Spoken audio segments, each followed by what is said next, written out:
नमस्कार आपण मानकु आज शुभ संध्या आउ ता सहित मोर चैनल भानी क्रिएशन को पुणी थे स्वागत जनाई मु आवृत्ति करने जाऊँगी मोर गोटे स्वरचित कविता जो कविताटी मोर अर्धांगिनी उद्देश्य आधारित आ जार शीर्षक है प्रियतमा। चलतु शुणा प्रियतमा। तुमको देखिले लगुनि सतरे सासुटे हेलणी बोली, तुमको देखिले लगुनि सतरे सासुटे हेलणी बोली, आज भी सेमिति लाज लाज मुह हसी दियो खिली खिली। हाथे नाली शंखा कानरे झुमुका, हाथे नाली शंखा कानरे झुमुका, गलारे मंगलसूत्र, पादरे नुपुर, सिंथिरे सिंदूर, परिधाने पट चित्र।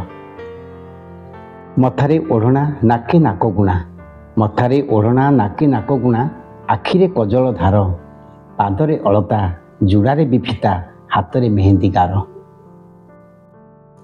एकतार सूत्रे बांधी रखिअछ एते बड़ परिवार, एकतार सूत्रे बांधी रखिअछ एते बड़ परिवार, केते ओषाव्रत केते पूजा पाठ सते गृहलक्ष्मी मोर।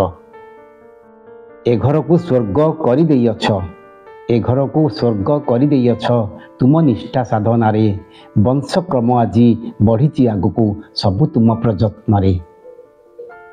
बंधु परिजन परिचर्या जे न रखिछ केबे त्रुटि, बंधु परिजन परिचर्या जे न रखिछ केबे त्रुटि, एमिति संस्कारी घर गृहस्थी रे रहिअछ सदा व्रती।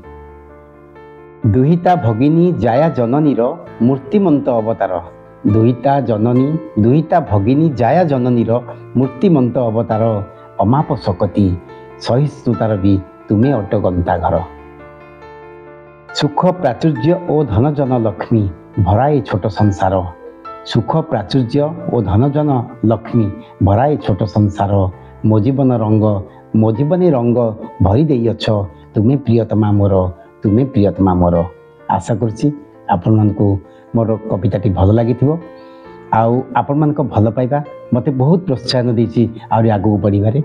जदि मोर चैनल को सब्सक्राइब न करिसंती ताले सब्सक्राइब करंतु, एमता यथेष्ट भल पाइबा दियंतु। धन्यवाद।